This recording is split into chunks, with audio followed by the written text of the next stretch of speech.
How big is Alibaba actually? The internet is indeed a blessing to the human race as it's improved human life in all ramifications.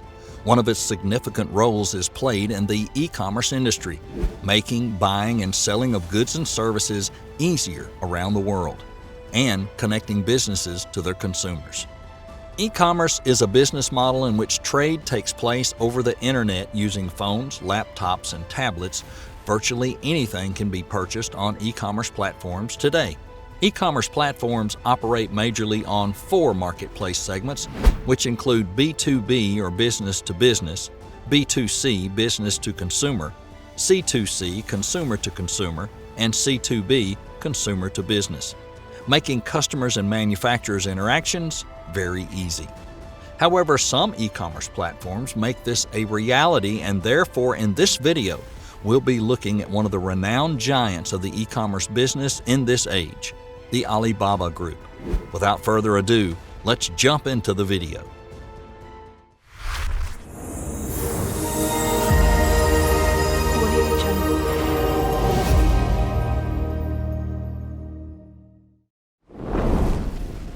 In June of 1999, Jack Ma, together with 17 others, founded the Alibaba Group in his house in Hangzhou, Xinjiang, China, after noticing that the Chinese market needed an e-commerce platform where their products could be traded to those within the country and the world at large. Jack Ma chose the name Alibaba for the group because it's renowned across the globe and can be easily pronounced in many languages. Since e-commerce is global, a globally recognized name like Alibaba brings to mind open sesame, representing that the platform opens a doorway to fortune for small businesses. As a global brand whose mission is to make it easy to do business anywhere, Alibaba started to champion small businesses in the belief that the internet would level the playing field by enabling small enterprises to leverage innovation and technology to grow and compete more efficiently in domestic and global economies. According to its website, as of December 2021, Alibaba Group had a total of 259,316 full-time employees to accomplish its mission. Jack Ma's focus was to build an e-commerce platform that would focus on the small and medium-scale enterprises, or SMEs, in China and help export Chinese product to the global market, as well as cater to the needs of the World Trade Organization, or WTO. After 3 years of operation, Alibaba made a profit, and Jack Ma wanted to improve the entire e-commerce platform. Therefore, Alibaba diversified into different marketplaces. Alibaba now owns stakes in all sorts of things, but operates chiefly through 3 sites, which are the largest marketplace in the world in their respective niches. Furthermore, it was listed in 2014 on the New York Stock Exchange. Alibaba raised $25 billion in its initial public offering, or IPO, giving the company a market value of $231 billion, which was the largest IPO in world history at the time. The company is the world's biggest online shopping company and also one of the top 10 most valuable companies on the planet. It's been named the 31st largest public company in the world on the Forbes Global 2000 to 2020 list. In January 2018, Alibaba became the second Asian company to break the $500 billion valuation mark after its competitor Tencent. As of 2020, this company has the 6th highest global brand valuation across the globe. As one of the world's largest retailers and e-commerce companies, Alibaba was rated as the 5th largest artificial intelligence company on the planet. It's also one of the biggest venture capital firms and one of the largest investment corporations in the world. Alibaba is China's biggest e-commerce company. It's chiefly a domestic operation, which sounds limiting, but when one considers the numbers around China's discovery of the internet, you can see the appeal. China had 618 million internet users at the end of December 2013, according to China Internet Network Information Center. That's the CNNIC. And that figure is up 9.5% year on year, but still represented less than half the national population, showing clear room for growth. After developing its name in China, Alibaba started going global and attracting foreign investors who now have a large stake in the Alibaba Group. Some of the largest shareholders in the Alibaba Group as of the first quarter of 22 are: first, the SoftBank Group. Topping the list is a Japanese multinational conglomerate holding company. It has a stake matching approximately 25% of the company. As an early investor in Alibaba when it was a young startup, SoftBank's stake is now worth $143 billion US. Second is Joseph Tsai, Alibaba's co-founder and vice chairman. Joseph Tsai is the second largest shareholder with a stake of 11.9% of outstanding stock. Third is Jack Ma. Former executive chairman and co-founder Jack Ma has the third largest stake at 4.8%. In 2020, Ma stepped down from his former business role, and he now focuses on his philanthropic projects. Fourth is Goldman Sachs. The New York-based global investment bank and asset management firm of Goldman Sachs owns nearly $4.7 billion US worth of stock. That accounts for 1.46% of Alibaba. And fifth is PrimeCap Management. PrimeCap is Alibaba's fifth largest shareholder, holding about 0.65% of Alibaba's total outstanding shares. Before moving on with the company's incredible rise, let's take a look at former CEO and founder. Ma Yun, most popularly known as Jack Ma, the brain behind Alibaba, is a Chinese entrepreneur born September 10, 1964, in Hangzhou, Zhejiang Province, China. As a young boy, he was interested in the English language, and during his teens, he'd ride his bicycle for over an hour to an international hotel in his hometown at 5 o'clock to make a deal with foreign tourists to Hangzhou. In the deal, he would be their tour guide, but he would get English lessons in return. During his days as a tour guide to foreign tourists in Hangzhou, he was given the name Jack. He met an Australian family with whom he became friends later and was invited to Australia, where he was impressed by the high standard of living people enjoyed compared to China.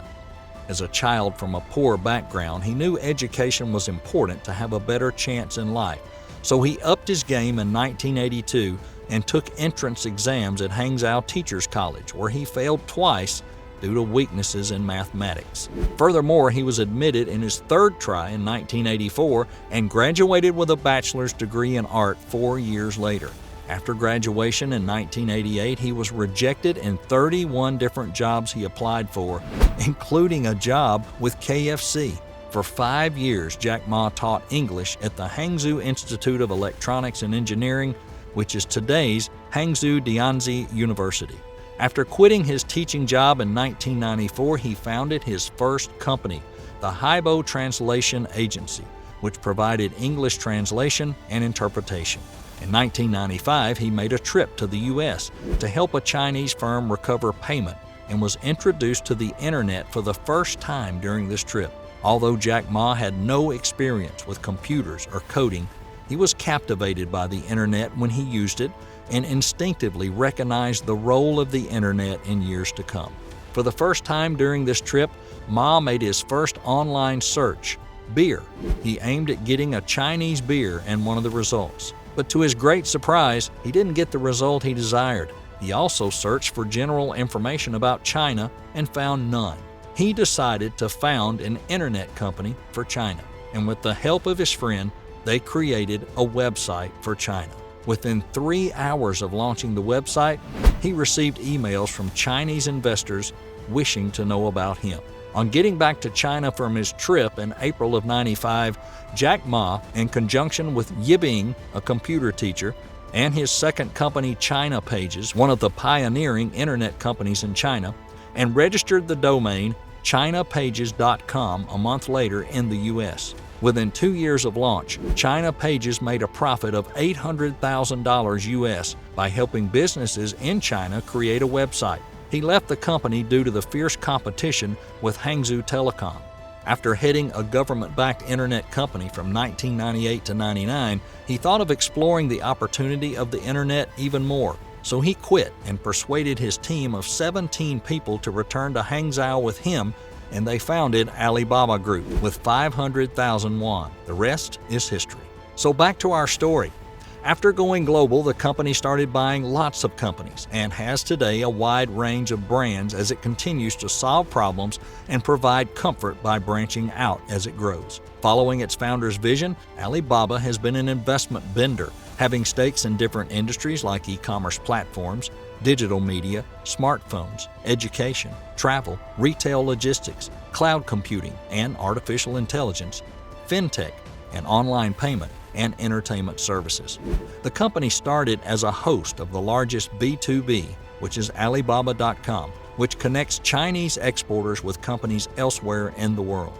After 2 years, it founded a C2C marketplace, Taobao, and Taobao Travel, an online booking platform. Alibaba is also host of B2C platforms, Tmall, specializing in online sales of branded goods and focusing on China's fast-growing middle class. Between them, they host millions of merchants and businesses and have hundreds of millions of users. In terms of the number of businesses handled, one can argue that Alibaba is the largest e-commerce company in China and the world. On top of its main sites, Alibaba owns a Chinese version of PayPal called Alipay.com to hasten payment transactions. It also has large stakes in Sina Weibo, a Chinese version of Twitter, and the closest Chinese equivalent to YouTube, Youtuber. Recently, Alibaba has gone a bit scatty in its succession, buying a filming company and half of the Chinese football club Guangzhou Evergrande. It is even mentioned entering the banking industry and has an exceptionally prominent mutual fund called Yuebao. Furthermore, Alibaba has stakes in Canbox, Dropbox, InTime, a real estate outlet, a minority stake in a mobile messaging app like Lei Wang, and offers an app for booking a taxi called Kuade Dashi, which means quickly get a taxi, and Xiaomi, a music streaming site. Though Alibaba has the nook on China's rapidly growing e-commerce sector, it has greater intentions. In September of 2013, it extended Taobao by inaugurating it in Singapore. This would serve as a Southeast Asia hub. However, there are clues it also has interest in the U.S. market. Since then, it's been on a global shopping spree, acquiring stakes in some U.S. startups and launching a U.S. e-commerce site in February of 2014. Its venture includes a mobile messaging app, Tango, a luxury e-commerce website, First Dibs, a storefront-based online shopping platform, ShopRunner, a mobile search company, Quixi, and a sports e-commerce company, Fanatics, and Lyft, a ride-sharing app. According to Forbes, as of May 2021, Alibaba has a market cap of $657.5 billion and made a profit of $23.3 billion. As the world's largest e-commerce company, Alibaba is indeed a blessing to the world for all of us. Thanks for watching, and don't forget, subscribe and activate those notifications to get more inspiring videos. Cheers!